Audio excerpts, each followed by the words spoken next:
नमस्कार मित्रांनो.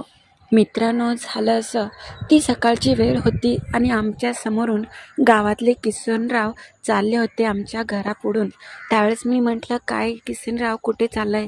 त्यावेळेस ते म्हटले, "अहो, असं जाताना विचारायचं नसतं, तरी तुम्हाला सांगतोय, नदीवर चाललोय." मी म्हटलं, "आत्ताच्या वेळेस?" त्यावेळेस तो म्हटला, "हां, जाऊन मी नदीवर बसतो, काही काम पण नाही आणि मोबाईल पाहत बसायचं." त्यावेळेस मी म्हटलं, "बरं बरं, ठीक आहे." थोड्या वेळाने मग मी कपडे धुण्यासाठी नदीवर गेले आणि ते किसनराव तिथेच होते. त्यांनी मग काय काय केलं, त्या सकाळ सकाळी माझ्यासोबत तीच कथा आज मी तुम्हाला सांगणार आहे. त्याच्या आधी जर तुम्ही नवीन असाल आणि अजून चॅनेलला लाईक सबस्क्राईबच नसेल केलं, तर प्लीज आता लगेच करून घ्या. चला तर मग कथेला सुरुवात करते. नमस्कार मित्रांनो, मी अनिता आहे. मला चांगलंच आठवतंय, सकाळची वेळ होती आणि घरातलं आणि अंगणातलं सगळीकडे मी झाडू मारला होता. दारामध्ये सडा टाकला आणि रांगोळी काढली होती आणि लगेच मी नाश्ता वगैरे केला आणि जेवणाचीच तयारी होती. म्हणून मग मी बाहेर सोफ्यामध्ये बसले होते, थोडीशी भाजी निवडत. सकाळची वेळ होती आणि सगळ्यांची कामाला जायची घाई होती. कोणी कुठे जायचं हे काही अत्यापत्याच नसायचा. त्याच्यातच मी बसले असताना आमच्या गावातले किसनराव, दिसायला चांगलेच देखणे आणि तसे ते शहरामध्ये राहणारे, गावाकडे कधीतरी सुट्ट्यांना वगैरे येत असायचे. माझी आणि त्यांची पहिल्यापासून चांगलीच ओळख होती, कारण की येता जाता ते कधी आले तर आमच्या घरी यायचे आणि त्यांचं आणि आमचं चांगले नातेसंबंध होते. त्यावेळेस ते जात होते. मी म्हटलं, "काय हो किसनराव, सकाळ सकाळ इकडं कुठे चाललाय?" त्यावेळेस ते म्हटले, "अहो, सकाळ असं कुठे जाताना विचारायचं नसतं." त्यावेळेस मी म्हटलं, "हो का, माफी असावी." त्यावेळेस तो म्हटला की, "काही नाही, चाललोय नदीवर, थोडंसं बसावं निवांत. आता 2 दिवस इथे आहे." म्हटलं, "सगळा गाव फिरायला तर लागतोय, नंतर शहरात गेलं म्हणजे वर्षभर 6 महिने काही गावाकडे येणं नसतं." त्यावेळेस मी म्हटलं, "हो." आता नदी पण चांगलीच ओहोटी भरून वाहत होती. त्यावेळेस मी म्हटलं, "बरं, ठीक आहे. मग कशी आहे तब्येत? अजून काय म्हणताय?" त्यावेळेस ते म्हटले, "काही नाही, निवांत आहे." मी म्हटलं, "आता कसं काही गावाकडे येणं केलं?" त्यावेळेस ते म्हटला की, "तुम्ही तरी नाही आठवण काढत, मग आम्हालाच यावं लागतंय." ते असे म्हटले आणि मी म्हटलं, "तुमचं आपलं काहीतरीच." त्यावेळेस आम्ही दोघं हसू लागलो, कारण की त्यांना असं बोलण्याची वेगळीच एक कला त्यांच्यामध्ये होती. मी म्हटलं, "बरं, ठीक आहे. जेवण वगैरे केलं का नाश्ता? थांबा, नाहीतर चहा करते." त्यावेळेस ते म्हटले, "नको, नको." मी म्हटलं, "अहो थांबा आणि बसा." म्हटलं, "इथे झोप्यावरती मी चहा घेऊन आले." मी चहा दिला आणि मग मी त्यांच्याशी बोलू लागले होते. रोजच्यापेक्षा आज मात्र ते कमालीचेच देखणे दिसत होते, कारण की त्यांनी आज बरमुडा आणि टी-शर्ट घातला आहे. मी म्हटलं, "मग काय म्हणताय, घरचे कसे आहेत?" त्यावेळेस ते म्हटले, "घरचे सगळे अगदी निवांत आहेत, सगळे चांगले आहेत. तुमचं काय चाललंय? आमच्या आत्या कुठं आहेत?" त्यावेळेस तो म्हटला की, "त्या पण घरी आहेत, तिकडे माझ्या माहेरी, आणि सगळे नीट व्यवस्थित आहेत. तुमचं काय चाललंय बहिणी?" मी म्हटलं, "हो, माझं काय चालायचं, सकाळी कामाची घाई आहे आणि त्याच्यात वातावरण असं होतं पावसाचं, आणि शेतातले वगैरे कामं आता जरी उरकले असले तरी खुरपणीचं वगैरे राहिलंच आहे की." त्यावेळेस ते म्हटले, "हो, ते तर आहेच." अगदीच हाताच्या अंतरावर खालच्या बाजूस नदी होती आणि त्यावेळेस सगळे तिकडे कपडे धुवायला जात होते.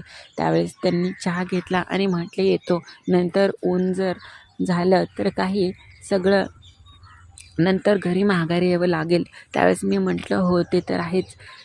मग ते निघून गेले आणि मी सगळं स्वयंपाक वगैरे आवरलं.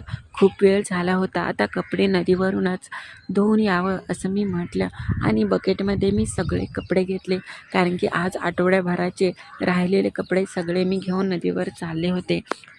असंही किसनराव तिकडेच गेले होते. मला पण आज त्यांना खूपच बोलू वाटत होतं. मी माझ्या शेजारी असलेली शुभांगीला हाक मारलं आणि म्हटलं, "शुभांगी, घराकडे लक्ष ठेव." ती म्हटली, "का हो, कुठे चाललाय?" मी म्हटलं की, "चालले नदीवर, एवढे कपडे धुवून आणते." त्यावेळेस ती म्हटली, "बरं बरं, मी आले असते अहो, पण माझं अजून काही उरकलं नाही." मी म्हटलं, "हो का, ये पाठीमागून, मी तोपर्यंत पुढे आहेच." त्यावेळेस ती म्हटली, "बरं, ठीक आहे." आणि मग मी चालले होते. नदीवर आले आणि बाजूलाच असलेल्या त्या नदीच्या दगडी कट्ट्यावरती मी सगळं कपडे काढून धुत लागले. इकडे तिकडे पाहिलं, कोण दिसत नव्हते. मात्र ती बाजूलाच असलेल्या त्या बाकड्यावरती किसनराव बसले होते, मोबाईलमध्ये सगळे फोटो वगैरे काढत. मी म्हटलं, झालं का?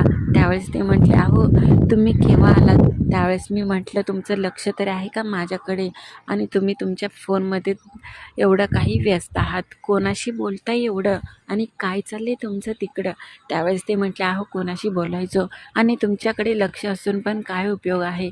तुमचं कधी आमच्याकडे लक्ष असतं? तुम्ही कधी आम्हाला प्रेमाने बोललात किंवा काय? त्यावेळेस ते असे म्हणत होते. मी म्हटलं, असं का हो बोलताय? मी तुमचीच आहे ना मैत्रीण. त्यावेळेस मात्र माझ्या तोंडातून चुकून असा शब्द गेला आणि ते मात्र माझ्याकडे टकलावूनच पाहू लागले.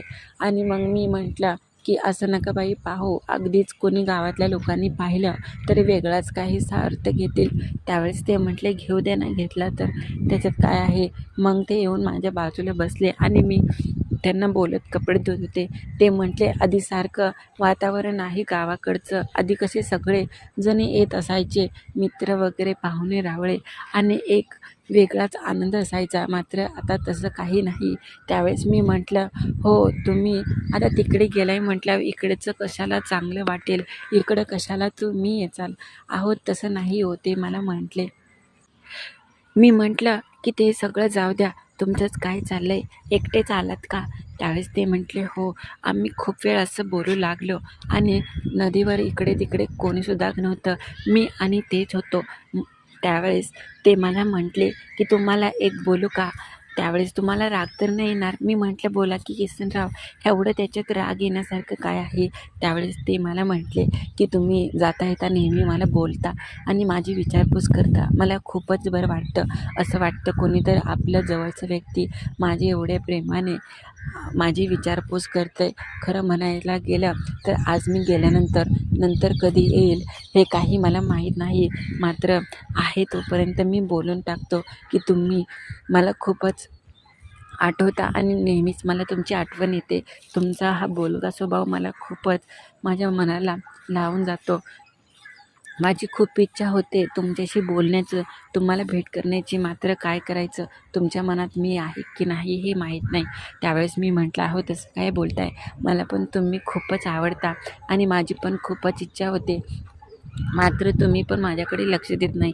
आमची आता चांगलीच मनं रमली आणि आम्ही एकमेकांना बोलून चांगलेच गोड झालो.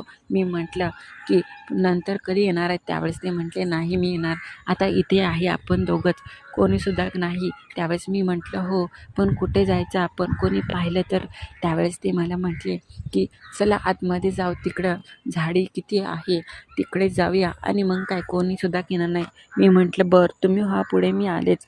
आणि मग काय ते पुढे गेले आणि मी पण त्यांच्या बरोबर गेले आणि त्यांनी मला जवळ घेतलं आणि तिथेच लागले ना ते मला वेगळाच आनंद द्यायला. त्यांची करण्याची पद्धत खूपच निराळी आणि खूपच वेगळी होती. बाई गं किसनराव, तुम्ही माझ्यावर खूपच प्रेम करता, असं म्हणून ते अजूनच जास्त जोरामध्ये मला प्रेम करू लागले. त्यांनी आणि 2 ते 3 वेळा त्यांनी मला शांत केलं आणि मला सुख दिलं. तिथून पुढे जेव्हा जेव्हा आमची भेट व्हायची त्यावेळेस ते मला असाच आनंद द्यायचे. तर कशी वाटली कथा ते नक्की कळवा आणि नवीन असाल तर आपल्या चॅनेलला लाईक, सबस्क्राईब करायला विसरू नका.